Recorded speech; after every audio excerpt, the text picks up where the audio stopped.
Hello, composition students. By now, your English instructor has probably asked you to write a thesis statement or two. What is it about these things? Why are they so challenging? Why are they so difficult to commit to get off the ground?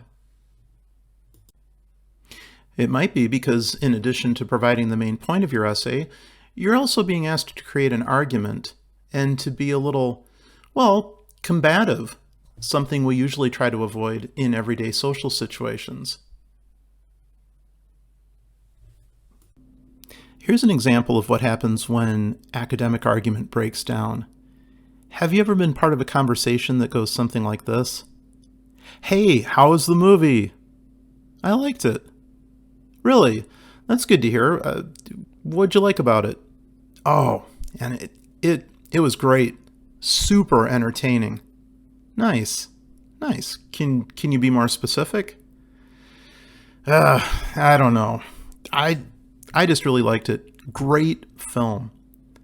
Yeah, but I mean, is there something in particular you can hone in on? Hone in on? I just said I liked it. Okay? This ambiguous circular dialogue is a bit of an exaggeration, but not completely off the mark. You can really kind of hear how this conversation, left unchecked, could easily devolve into a fight. When we think about fights, our thoughts often turn to, maybe say like couples bickering. It usually escalates and people start raising their voice until one person's feelings get hurt and, maybe they storm out of the room or slam the door. It's terminal, right? It never really rises beyond the because I said so phase. Academic arguments, on the other hand, are very open-ended and can be even pleasurable.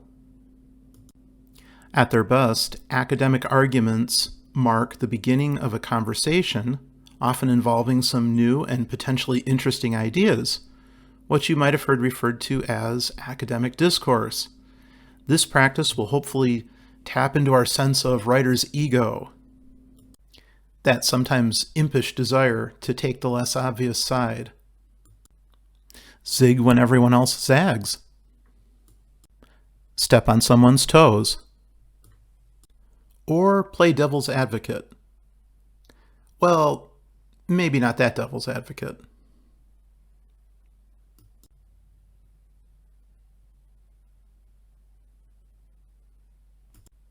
So how do we get this ball rolling and how do we start? How do we unleash our inner scholar? A healthy dose of intellectual curiosity never hurts. This can lead to better and more original thesis statements. Coming up with original or even quasi-original scholarship is definitely one of the biggest challenges in academic writing. Still, the more narrowly defined and specific your thesis statement is, the easier your paper will be, generally speaking, to write. This can seem a little counterintuitive to folks who aren't crazy about writing essays in the first place, but the idea is that if you start with something small, if you start with something focused and granular, your essay will have the ability to expand at the paragraph level. So, when the rubber hits the road, or let's say when the pen hits the paper, how do we actually get jazzed up about this stuff? How do we get inspired?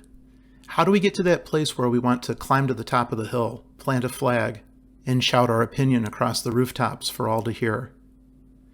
Well, in a college English class, the first thing to do is immerse yourself in the scholarship of others. Traditional sources are right there at your fingertips. These include your instructor, your classmates, your textbooks, or the library journals you're being asked to consult. Not so sure about that stuffy textbook gathering dust? Well, how about the sources you consult every day? Like an opinion piece you found online, that great new show you can't stop binging, a poem, a song lyric, a famous quote, a political cartoon, some philosophical graffiti, the wisdom inside a fortune cookie, or even your friends and family. A little too whimsical for your taste? A good critical thinker seeks out and filters through dozens of ideas, no matter how small, every day, constantly deciding which ones have merit and and which ones are, say, more disposable. You just have to have your antenna up. You have to be willing to listen and to tune in. And please, don't neglect that dusty textbook. You will use any and all of these contributions as an inspirational springboard for your own unique claims and analysis. What you don't want is for your writing to rely on outside sources only as a crutch to fill word count, or to become a sort of data dump that blindly agrees with the work of other authors as a means of being passive or non-committal. Data dumps often end up producing report-like papers. What do I mean by this? If you think back to grade school, most of us had to write a book report or two, right? And usually it was, we might have been asked to provide some level of opinion on the piece we were reading, but for the most part, we were probably just kind of recollecting the plot, relaying it to our classmates, working toward that gold star. In academic writing, data dumps, they can be an issue because they tend to follow a fairly predictable pattern. Author A says this, author B says this, author C says this. I agree. And the problem with this is it's not allowing your academic voice to shine. Again, you're sort of using the outside scholarship as a crutch. At the end of the day, you should be the one conducting the symphony. You'll have a lot of great sources to draw on to help support your claims, but ultimately, you are the one driving the academic bus.